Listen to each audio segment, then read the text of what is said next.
All right, so we've got a mountain of info here on Amazon Aurora DSQL. This database solution claims to let you scale effortlessly, kind of like magic, forget all about managing infrastructure, and still get amazing availability across multiple regions. Sounds pretty impressive, right? It does sound promising. But we're going to go beyond the marketing hype today and really see if Aurora DSQL lives up to those promises. And, most importantly, figure out if it might be the right fit for you out there listening. That's a key question, isn't it? Is it all just smoke and mirrors, or is there real substance behind the buzz? Exactly. So let's dive in. This material calls Aurora DSQL cutting edge, whatever that really means. Right. And it says it's specifically designed for transactional workloads, which I guess means handling lots of changes to data, but with exceptional performance and scalability. What does all that jargon actually mean in the real world?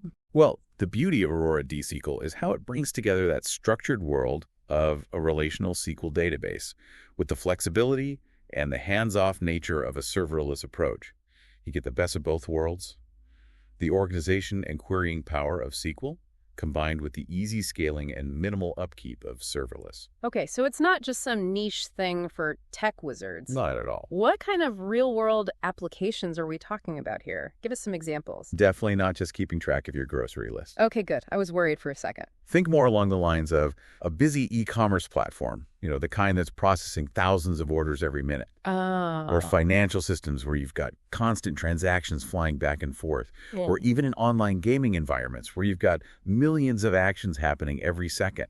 Those are the situations where Aurora DSQL really shines. So high-stakes stuff. Places where even a small hiccup could be disastrous for a company. Exactly. Ah. It's designed for those high-volume, rapid-fire scenarios while making sure that the data is always accurate and reliable.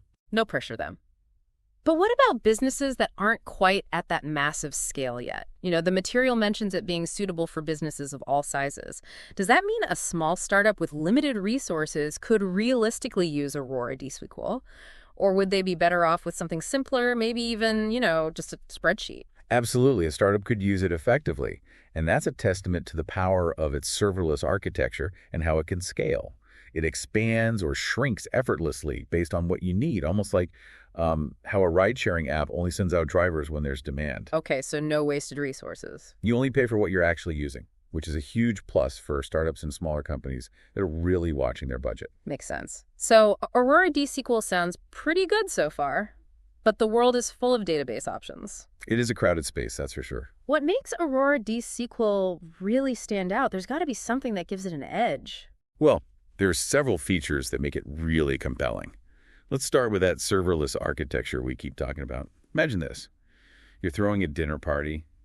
Sounds fun, right? I do enjoy a good dinner party. But you don't want to spend days and days shopping, prepping, cooking, and then, of course, the worst part, cleaning up. Ugh, the dishes. The worst. With Aurora DSQL, it's like AWS is handling all of that behind-the-scenes infrastructure stuff for you, so you're free to focus on your application, or, in this analogy, just enjoying the party and your guests.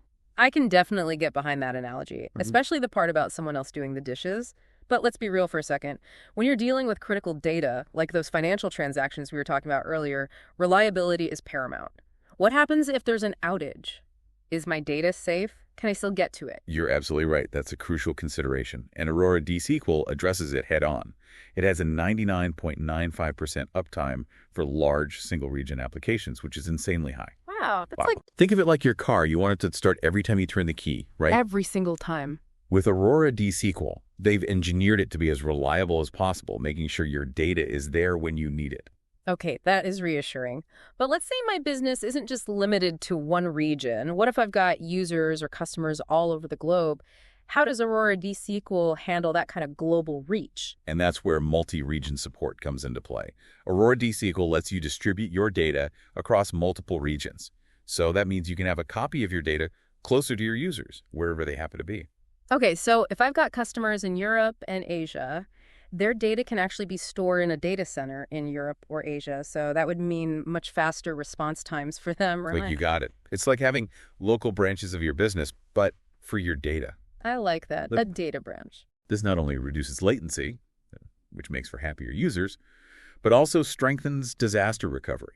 If one region goes down, let's say there's a natural disaster or something, the other regions can seamlessly take over. It's almost like having a backup generator that kicks in if the power goes out. Nice. So we've got scalability, a hands-off serverless setup, high availability, and global reach. It's starting to sound like the holy grail of databases. But I'm always a bit skeptical. There have to be some downsides, right? Some trade-offs. No technology is perfect. Well, you're right. Nothing's perfect. So spill the beans. What are the potential downsides? One thing to keep in mind is that while Aurora DSQL is designed to prevent most issues, certain things can still affect performance. And a lot of it comes down to how you organize your data. Imagine a library where all the books are just piled randomly. Yeah, that sounds like a nightmare. It would take forever to find anything.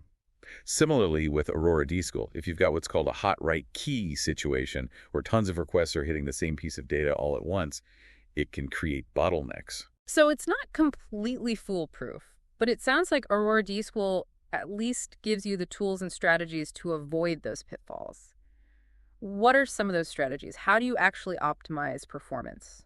Well, the documentation highlights a few key tips. First, like we just mentioned, avoiding those hot write keys is crucial. Aurora DSQL gives you strategies to spread out those write operations more evenly so you don't get those bottlenecks. Kind of like traffic management. You don't want everyone trying to exit the highway at the same point. Makes sense. So it's not just about throwing more computing power at the problem. It's about being smart about how you use the database. What else can you do to boost performance? Another surprisingly effective technique is using transactions effectively. Now, I'm no database expert, but that sounds a bit counterintuitive to me. Wouldn't grouping multiple operations into one transaction actually increase the time it takes? It's like adding more items to your online shopping cart. Surely that would make checkout slower. It seems like it would, right? But it can actually have the opposite effect. By bundling those operations together, you streamline the process and reduce overhead. Think of it as making one trip to the grocery store to buy everything you need for the week instead of going every single day.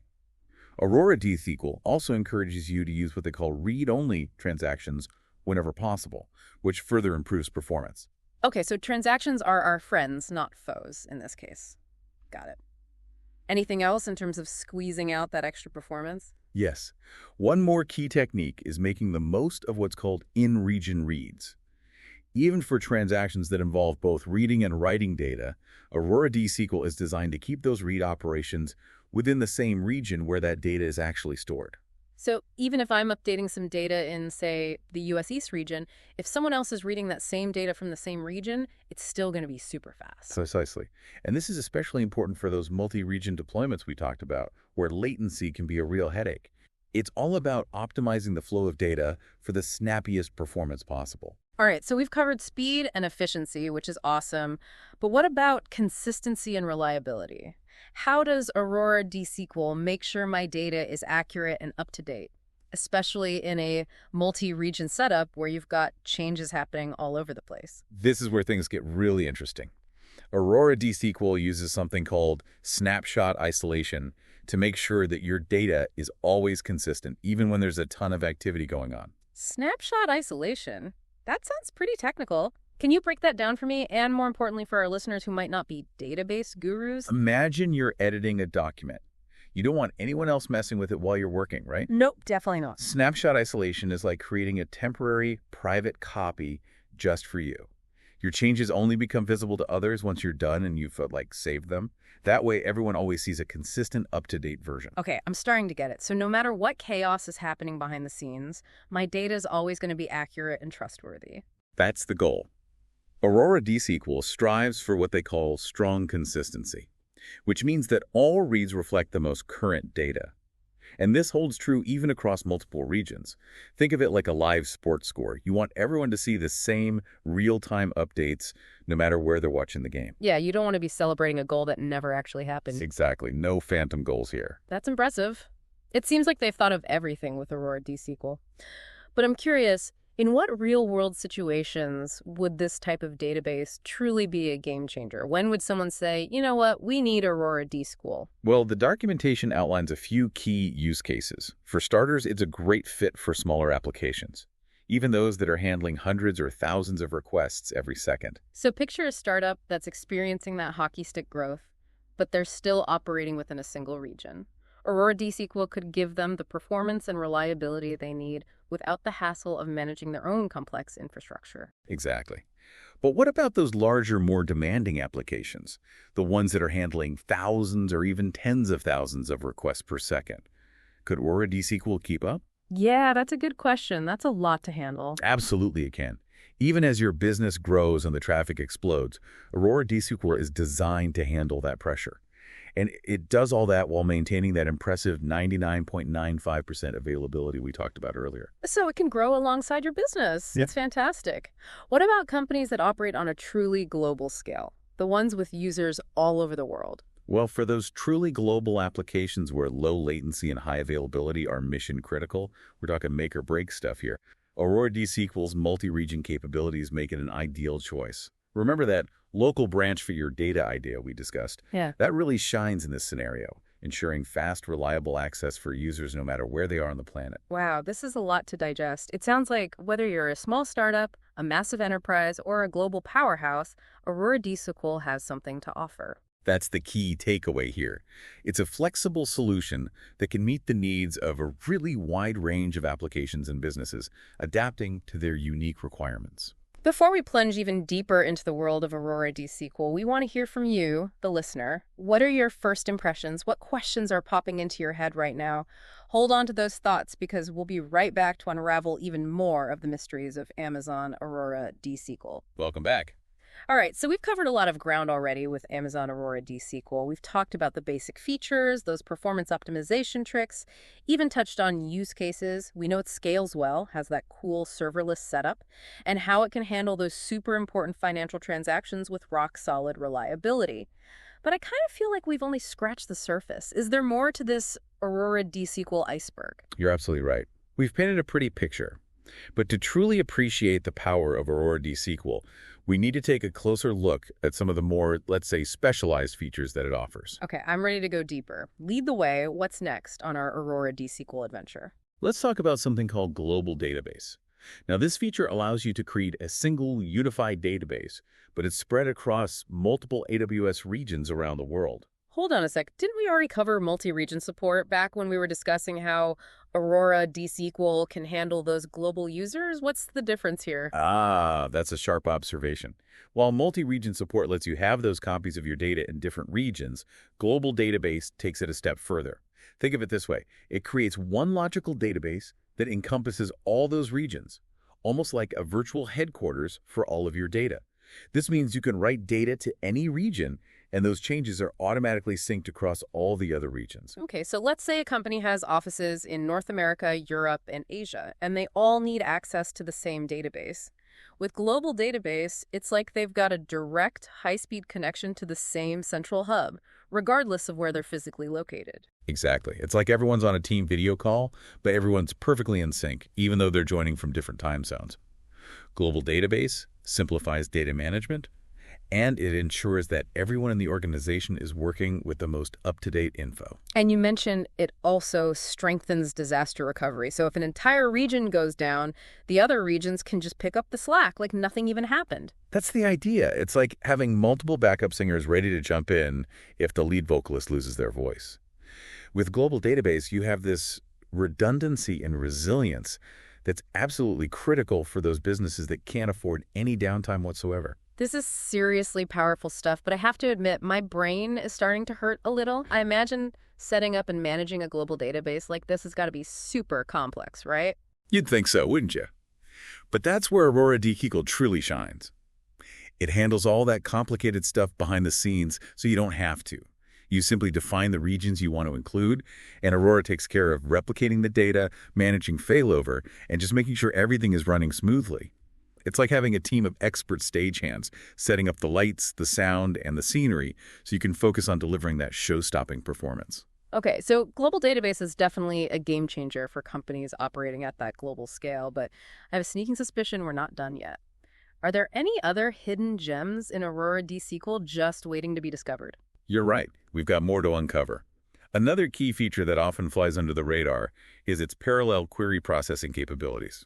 Parallel query processing, that sounds like something out of a sci-fi movie. Can you break that down for us, mere mortals? Okay, imagine you've got a giant jigsaw puzzle to solve. Instead of doing it all by yourself, you invite a bunch of friends over, you divide up the puzzle pieces, and everyone works on their own section at the same time. Parallel query processing is similar.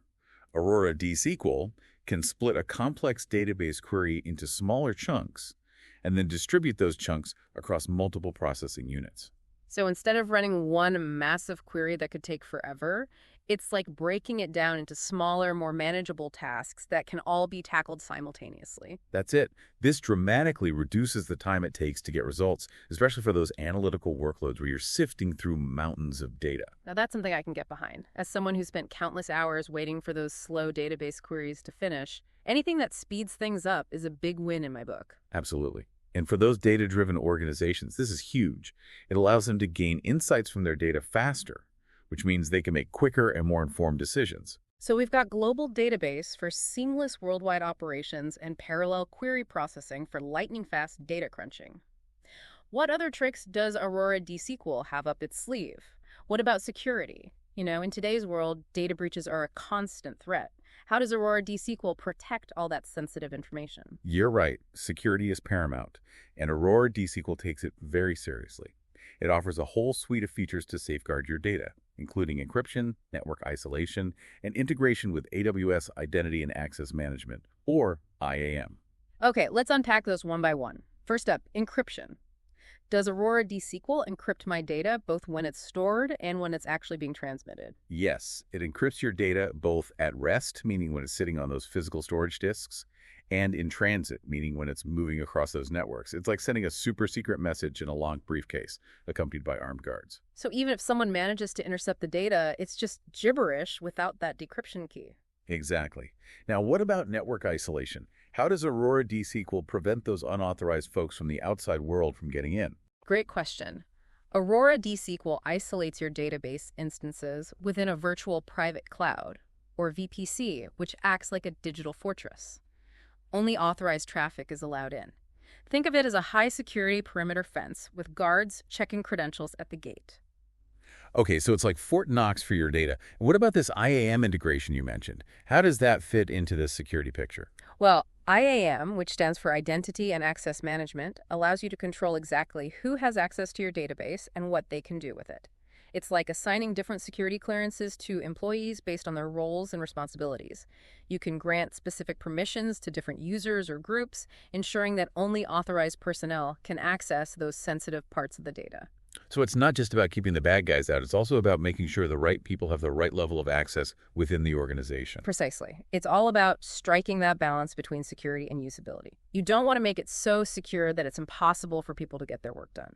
All right, so we've got encryption, network isolation, and access control with IAM. That sounds like a pretty solid security setup. But I have to play devil's advocate here. Are there any potential downsides or limitations we haven't talked about yet? No technology is perfect, right? You're right. There are always trade-offs. Right. One thing to consider is that Aurora DSQL is pretty deeply integrated with the AWS ecosystem. Now, this can be a huge advantage, especially if you're already using other AWS services, but it also means that you're essentially committing to AWS, which might not be the best fit for every organization out there. So if a company isn't already on the AWS train, migrating to Aurora DSQL could mean a major shift in their infrastructure and maybe even some vendor lock-in with AWS services. That's a valid point. And while Aurora DSQL is designed to be compatible with PostgreSQL, which is a popular open source database, there might be subtle differences that require some tweaks to your application code. Okay, so compatibility and vendor lock-in are definitely things to think about. Any other limitations or things to consider? Well, while Aurora DSQL is incredibly scalable, it's not infinitely scalable. There are still limits, especially for those extremely write-heavy applications where you've got massive amounts of data constantly being changed. In those extreme cases, there might be other, more specialized database solutions that are a better fit. So like with any tool, it's about choosing the right one for the job. Exactly. It's all about understanding your specific needs and choosing the best solution to meet those needs. No one-size-fits-all solution here. Well said. So we've really explored the strengths of Aurora DSQL, from its global reach to its parallel processing power and its robust security. But we've also acknowledged that it's not a magic bullet. There are trade-offs and things to consider. But overall, it seems like a really powerful and versatile database solution that could benefit a lot of different businesses. I agree. It's an impressive technology that just keeps evolving and pushing the boundaries of what's possible with these cloud-based databases. And that brings us to the end of part 2 of our deep dive into Amazon Aurora DSQL. We've covered so much, from those advanced features like global database and parallel query processing to security considerations and some of those potential limitations. But our journey's not over yet. Join us in part 3 as we wrap things up and explore what the future might hold for this game-changing database technology. Welcome back to the deep dive. We spent the last 2 parts really digging into Amazon Aurora DSQL, everything from those core features and smart optimizations to some pretty advanced stuff like global database and parallel query processing. We even talked about some potential downsides just to keep things real. And I think it's safe to say that Aurora DSQL is way more than just your typical database. It's really a comprehensive solution. Yeah. It's designed to help businesses grow and innovate without being held back by all those complexities of traditional infrastructure. Definitely. But as we all know, the world of tech never stands still. So what's next for Aurora DSQL? Did the material we looked at hint at any exciting developments on the horizon? Well, while there weren't any specific predictions, we can make some educated guesses based on current trends and where this whole cloud database technology seems to be going. One area where I expect some really significant developments is the integration of machine learning. Ah, AI and databases, a match made in data heaven. What would that look like in the real world with Aurora DSQL?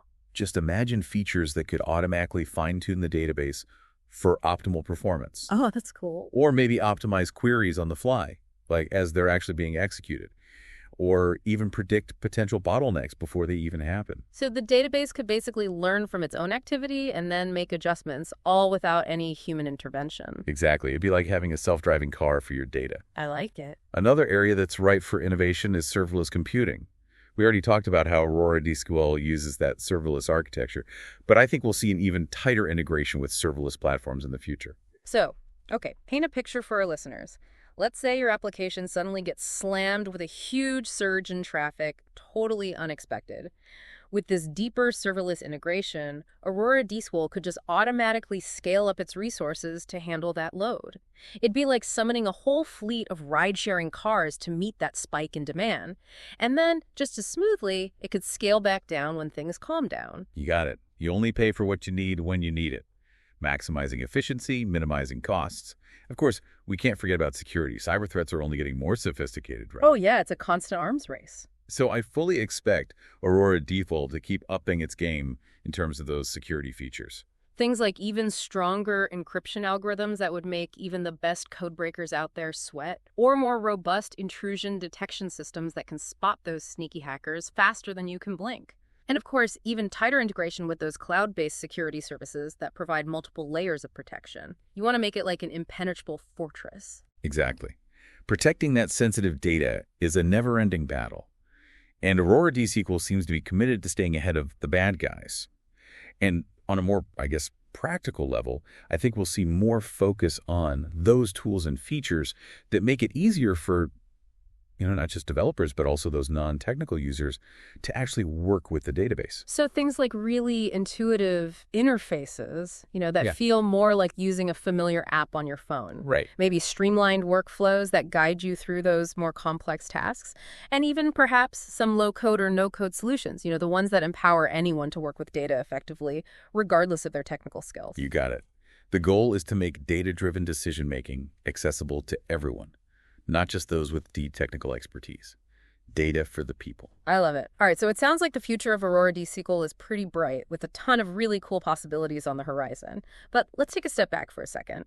If we look at the bigger picture, what does all of this tell us about the overall evolution of databases? I think it points to a clear trend towards these cloud-native, serverless, and intelligent databases. These systems are way more than just about passively storing data. They're about actively providing those valuable insights, enabling agility and really driving innovation across every single part of a business. And it sounds like Aurora DSQL is right there at the forefront of that evolution, leading the charge. So as we wrap up our deep dive today, I want to leave you with one final thought-provoking question. Knowing what you know now about Aurora DSQL and all its capabilities, could your current database solution be holding you back? Is it time for a change? That's something to really ponder as you navigate this ever-changing world of data and technology. It's been a fantastic journey exploring all the ins and outs of Aurora DSQL. Until next time, keep diving, keep learning, and keep pushing those boundaries of what's possible. And always remember, the best deep dives are the ones we take together. Thanks for joining us.